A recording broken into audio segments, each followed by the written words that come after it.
बिस्मिल्लाहिर्रहमानिर्रहीम। आज हम आयोनिक बांड के बारे में डिस्कस करेंगे। कल हमने कोवलेंट बांड और उसकी फार्मेशन और उसके टाइप के बारे में हमने पढ़ा था। 2 लेक्चर इससे पहले हुए हैं कोवलेंट बांड पर। आज हम आयोनिक बांड इसके कंसेप्ट्स को क्लियर करेंगे कि आयोनिक बांड बेसिकली होता क्या है और ये किस तरह बनता है। सही है, तो सबसे पहले हम आयोनिक बांड को स्टार्ट करते हैं। Ionic bond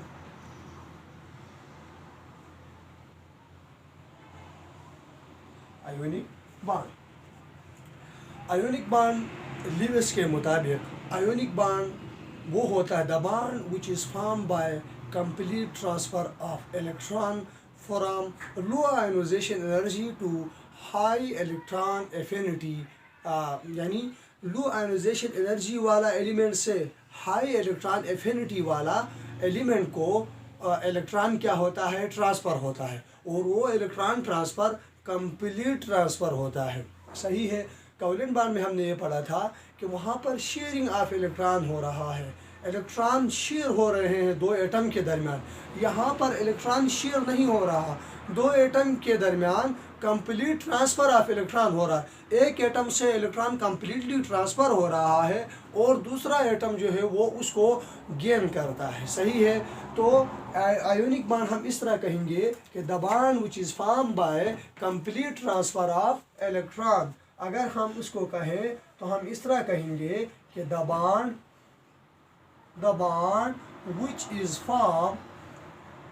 which is formed by complete transfer of electron.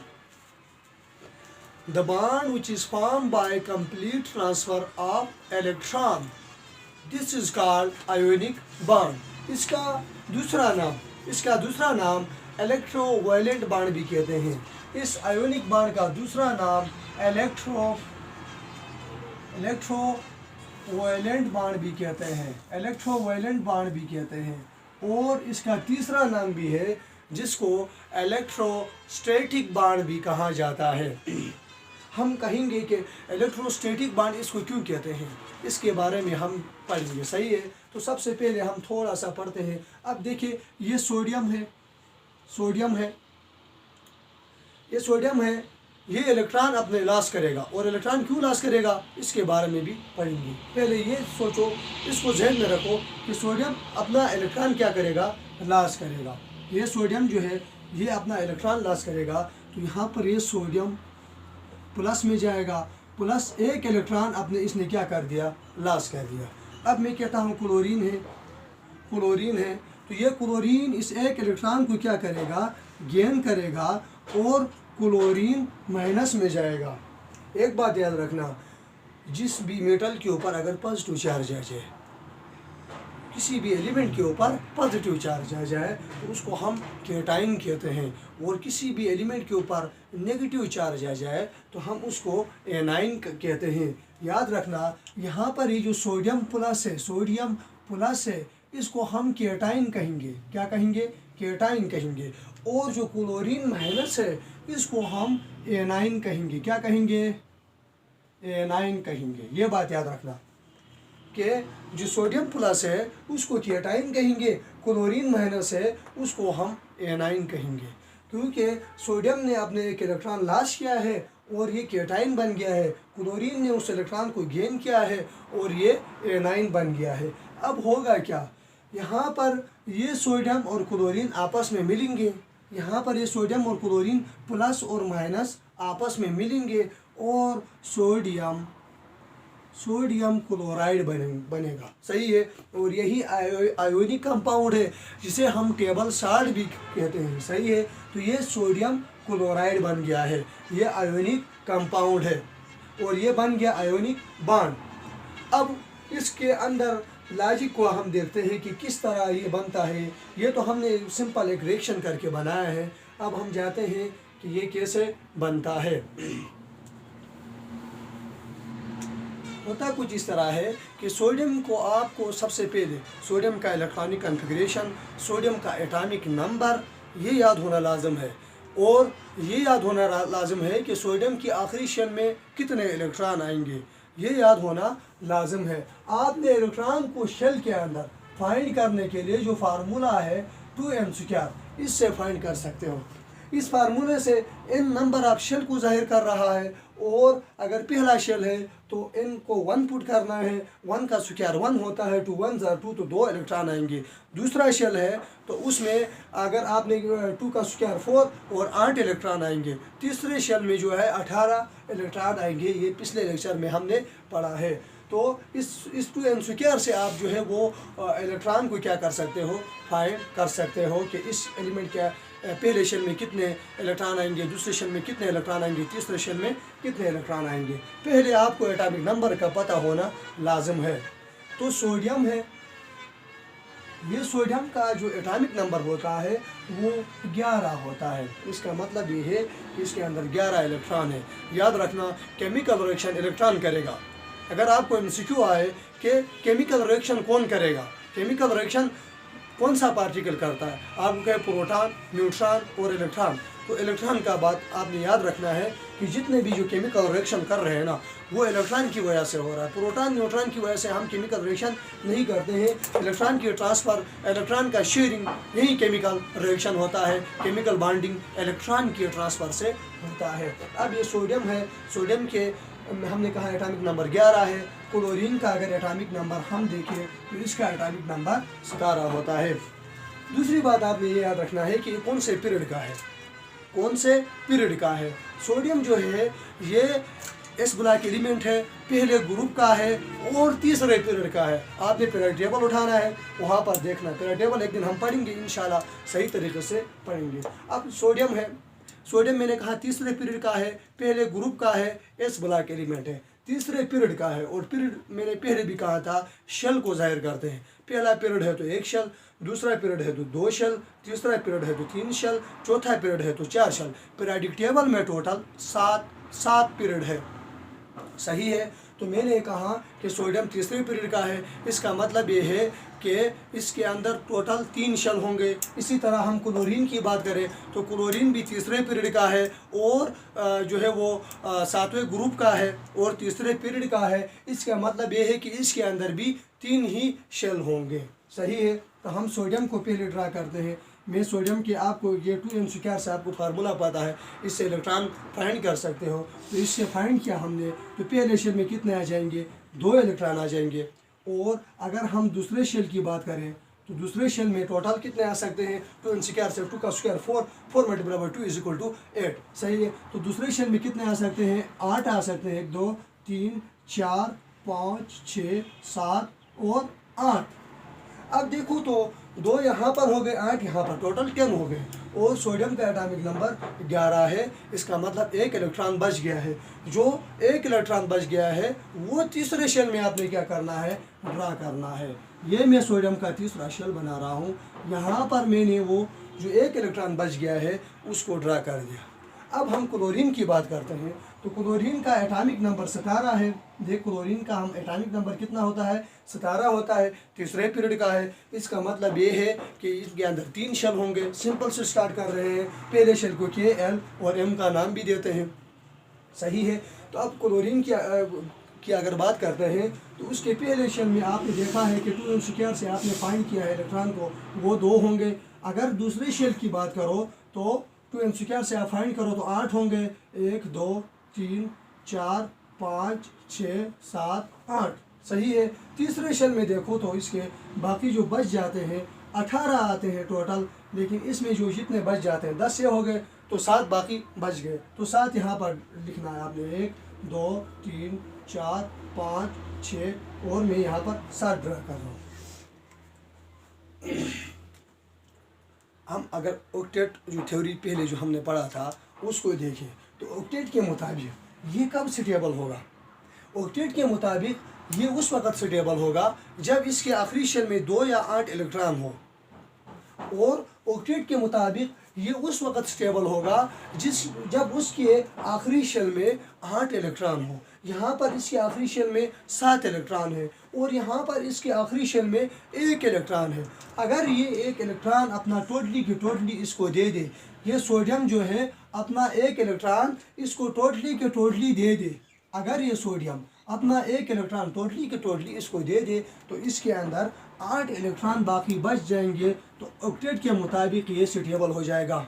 अगर ये क्लोरीन एक इलेक्ट्रॉन इससे टोटली के टोटली ले तो पहले 7 है, एक दूसरा भी आ गया तो 8 आ गए। 8 आने की वजह से ये भी स्टेबल हो सकता है, ये भी स्टेबल हो सकता है। अब ये सोडियम क्या करेगा, अपने एक इलेक्ट्रॉन को इस क्लोरीन को दे देगा, तो इसका जो पूरा जो एक शेल था वो ख़त्म हो जाएगा। होगा क्या, यहाँ से ये सोडियम अपने एक इलेक्ट्रॉन को टोटली के टोटली किसको दे देगा, ये क्लोरीन को दे देगा। तो क्लोरीन के 8 बराबर हो गए, सोडियम के भी जो है 8 बराबर हो गए। सही है, तो देखो कि कंप्लीटली एक इलेक्ट्रॉन इधर दे दिया है, कंप्लीट ट्रांसफ़र ऑफ जो है वो इलेक्ट्रॉन हुआ है, और यहाँ पर ये मिलकर एक बाण बनेगा। यहाँ पर सोडियम इलेक्ट्रॉन लॉस करने की वजह से इसके ऊपर प्लस आ जाएगा, और क्लोरीन ने इलेक्ट्रॉन गेन करने की वजह से इसके ऊपर माइनस आ जाएगा। अब ये प्लस और ये माइनस के आपस में अट्रैक्शन होगी,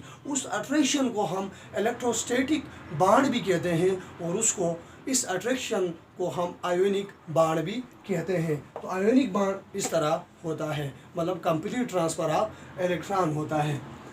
अब आपने और भी जितने भी आयोनिक कंपाउंड है जो मैं लिखूंगा यहाँ पर, आयोनिक कंपाउंड कौन कौन से हो सकते हैं, तो आपने उसको खुद करना है। सही है, खुद ट्रांसफ़र ऑफ इलेक्ट्रॉन करके आपने आगे उनका केमिकल रिएक्शन करना है। सही है। अब मैं और आयोनिक कंपाउंड की अगर आपको लिखूँ तो आयोनिक कंपाउंड में देखो सोडियम क्लोराइड आपने अभी पढ़ लिया, ये आयोनिक कंपाउंड है।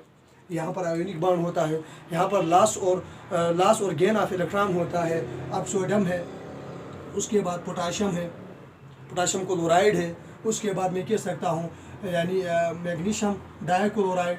सही है, ये आयोनिक कंपाउंड है। कैल्शियम डाइक्लोराइड, ये भी आयोनिक कंपाउंड है। सही है जी। देखो मैंने एक बात गौर से सुनना कि मेटल और नॉन मेटल, मेटल अगर नॉन मेटल से मिले तो आयोनिक बॉन्ड बनता है, ये बात याद रखना। ये मेटल क्यों इलेक्ट्रॉन लॉस करता है, पहली बात यह है कि ये मेटल को ऐसे क्या खुशी है कि ये इलेक्ट्रॉन गेन नहीं करता है और इलेक्ट्रॉन को लॉस करता है। इसका रीज़न ये है कि ये इनकी आयोनाइजेशन एनर्जी कम होती है। आयोनाइजेशन एनर्जी कम होने की वजह से ये इलेक्ट्रॉन लॉस करता है। आयोनाइजेशन एनर्जी आपको पहले भी पता है कि हमने ये कहा था कि the minimum amount of energy which is required to remove electron from valence shell of an isolated gaseous atom. सही है, ये मेटल की आयोनाइजेशन एनर्जी जो है वो कम होती है, आयोनाइजेशन एनर्जी कम होती है। देखो पहले ग्रुप को मैं ड्रा करता हूँ, पहले ग्रुप में जो आते हैं वो लिथियम आता है, उसके बाद सोडियम आता है, पोटाशियम आता है, रुबिडियम आता है, सीजियम आता है और फ्रेंशियम आता है। सही है, ये पहले ग्रुप के मेटल है। सबसे कम आयोनाइजेशन एनर्जी यहाँ पर इसकी होगी। सही है, ये फ्रेंशियम की आयोनाइजेशन एनर्जी सबसे कम होगी, सबसे ज़्यादा लिथियम की होगी। आयोनाइजेशन एनर्जी इनके कम होने की वजह से ये इसके आखिरी शेल से इलेक्ट्रॉन जो है वो लॉस हो जाएगा। सही है, क्या हो जाएगा, लॉस हो जाएगा। इनकी आयोनाइजेशन एनर्जी कम होती है, ये इलेक्ट्रॉन देना पसंद करते हैं, तो इलेक्ट्रॉन क्या करेगा, वो लॉस करेगा। और क्लोरीन को देखो तो उनकी आयोनाइजेशन एनर्जी क्या होती है, ज़्यादा होती है, पहली बात। दूसरी बात याद रखना, इलेक्ट्रॉन एफिनिटी उनकी ज़्यादा होती है। इलेक्ट्रॉन एफिनिटी वो इलेक्ट्रॉन एफिनिटी क्या होती है कि आखिरी शेल में इलेक्ट्रॉन का एडिशन हो जाना। The minimum amount of energy which are released or absorbed when the electron is added into the valence shell of an isolated gaseous atom। ये इसकी डेफिनेशन होती है इलेक्ट्रॉन एफिनिटी की, यानी आखिरी शेल में इलेक्ट्रॉन का ऐड हो जाना। सही है, जो ज़्यादा जो इलेक्ट्रोनेगेटिव होगा उसका इलेक्ट्रॉन एफिनिटी ज़्यादा होगी, और जो कम इलेक्ट्रोनेगेटिव होगा उसकी इलेक्ट्रॉन एफिनिटी कम होगी। जो ज़्यादा इलेक्ट्रोनेगेटिव होगा उसकी आयोनाइजेशन एनर्जी ज़्यादा होगी, जो कम इलेक्ट्रोनेगेटिव होगा उसका आयोनाइजेशन एनर्जी कम होगी। जिसका रेडियस साइज़ बड़ा होगा उसकी आयोनाइजेशन एनर्जी कम होगी, जिसका साइज़ स्मॉल होगा उसकी आयोनाइजेशन एनर्जी जो है वो ज़्यादा होगी। ये थोड़ा सा आयोनाइजेशन एनर्जी पर था। सही है, अब हम ये कहते हैं कि इसके जो आयोनिक बॉन्ड बनता है, जो आयोनिक कंपाउंड, जब आयोनिक बॉन्ड बनकर कोई आयोनिक कंपाउंड बनता है तो उसके कैरेक्टरिस्टिक क्या है। उसके कैरेक्टरिस्टिक को अगर हम बयान करें तो कैरेक्टरिस्टिक क्या है। पहला कैरेक्टरिस्टिक ये है कि एक बात याद रखना, ये नॉन डायरेक्शनल होते हैं, नॉन डायरेक्शनल होंगे। पहली बात क्या होंगे, नंबर 1 इसका कैरेक्टरिस्टिक क्या होंगे,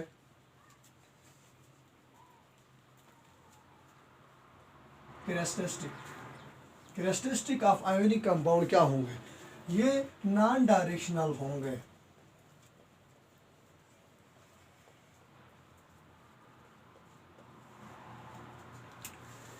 नॉन डायरेक्शनल का मतलब क्या है, नॉन डायरेक्शनल का मतलब क्या है, नॉन डायरेक्शनल का मतलब ये है, अगर ये सोडियम है तो सोडियम के ऊपर कौन सा चार्ज आ गया, प्लस आ गया, प्लस आ गया। अगर ये सोडियम है, ये सोडियम है तो इसके ऊपर पॉजिटिव चार्ज आ जाएगा। अब कोई भी नेगेटिव आकर यहाँ पर अटैक कर सकता है, यहाँ से भी ये क्लोरीन माइनस अटैक कर सकता है, यहाँ से भी क्लोरीन नेगेटिव अटैक कर सकता है, यहाँ से भी क्लोरीन नेगेटिव अटैक कर सकता है, यानी एनाइन अटैक कर सकता है। हर डायरेक्शन में इसके ऊपर कोई और नेगेटिव आकर अटैक कर सकता है, सही है। इस वजह से आयोनिक जो कंपाउंड होते हैं ये नॉन डायरेक्शनल होते हैं। दूसरी बात याद रखना कि ये इनका जो मेल्टिंग और बॉइलिंग पॉइंट होता है वो हाई होता है, सही है। नंबर 2 इसका कैरेक्टरिस्टिक क्या है, high melting and boiling point. इनका मेल्टिंग और बॉइलिंग पॉइंट क्या होता है, ज़्यादा होता है। मेल्टिंग का मतलब ये है कि सॉलिड का लिक्विड में कन्वर्ट हो जाना, क्या होता है, वो ख़ास टेम्परेचर जिसमें सॉलिड लिक्विड में जो है वो कन्वर्ट हो जाए। और बॉइलिंग क्या होता है, वो टेम्परेचर जिसमें लिक्विड जो है वो गैसेस में, वो फिक्स टेम्परेचर जिसमें लिक्विड टोटली किस में कन्वर्ट हो जाता है, गैसेस में कन्वर्ट हो जाता है, गैसेस फॉर्म में कन्वर्ट हो जाता है। इनका मेल्टिंग और बॉइलिंग पॉइंट क्या होता है, हाई होता है। तीसरी बात याद रखना, ये सब के सब क्या होते हैं, ये सब के सब ऑल आर हार्ड, ये सब के सब हार्ड होते हैं, सख्त होते हैं। What is the meaning of hard, hard इसको नहीं कहते कि आपने एक कंपाउंड लिया, कोई मेटल लिया, उसको आपने ऊपर से मारा तो वो टूट जाए, हार्ड उसको नहीं कहते हैं। हार्ड उसको कहते हैं कि कोई कितने आसानी से किसी चीज़ को स्क्रैच करता है, सही है, उसको हार्ड कहते हैं। मैं इस बोर्ड को स्क्रैच कर रहा हूँ, अगर इस पर दाग पड़ रहा है तो ये मार्कर हार्ड है, ये बोर्ड क्या है, सॉफ्ट है, सही है। तो ऑल आर हार्ड, ये सब के सब क्या होते हैं, हार्ड होते हैं। इनका मेल्टिंग और बॉइलिंग पॉइंट हाई होता है। तीसरी बात, इलेक्ट्रिकल कंडक्टिविटी की अगर बात करते हो तो इलेक्ट्रिकल कंडक्टिविटी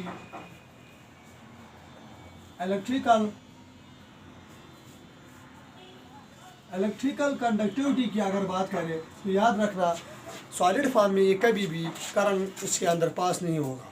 अगर सॉलिड फॉर्म में है ना तो करंट कभी भी पास नहीं होगा, उनको मोल्टन स्टेट में लेके आना लाजिम है।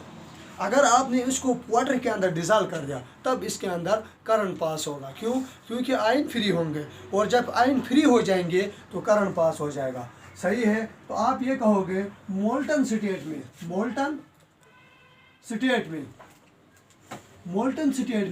करंट क्या होगा, इसके अंदर करंट जो है वो पास होगा। जब ये मोल्टन फॉर्म में होगा तो करंट इसके अंदर पास होगा, सही है। फिर आप इसके जो हार्ड होते हैं, हाई मेल्टिंग बॉइलिंग पॉइंट होता है। इलेक्ट्रिकल कंडक्टिविटी के बारे में आप कहा तो मोल्टन स्टेट में जो है वो इलेक्ट्रिकल कंडक्शन कर सकते हैं। उसके बाद अगर आप सॉल्युबिलिटी की बात करते हो, सॉल्युबिलिटी की अगर आप बात करते हो,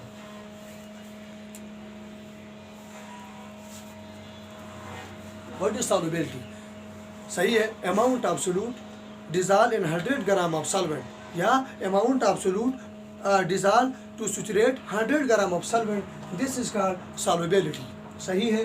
तो सॉल्युबिलिटी की बात करते हो तो ये हाईली सॉल्युबल होते हैं, क्योंकि ये जब आप किसी भी सॉल्वेंट के अंदर, मिसाल के तौर पर हम वाटर लेते हैं क्योंकि यूनिवर्सल सॉल्वेंट है, किसी भी सॉल्वेंट के अंदर अगर आप इसको डिजॉल्व करते हो तो हाईली सॉल्युबल है, सही है। क्यों है? क्यों? उस वजह से है कि जब आप उसको डिजॉल्व करोगे तो ये जल्दी पॉजिटिव और नेगेटिव आयन में कन्वर्ट हो जाएंगे, और आपको ये भी पता है कि वाटर खुद भी पोलर है। आप क्या कहोगे? हाईली सॉल्युबल, हाईली सॉल्युबल होंगे, जो आयनिक कंपाउंड होंगे वो हाईली सॉल्युबल होंगे। आज के लिए यही,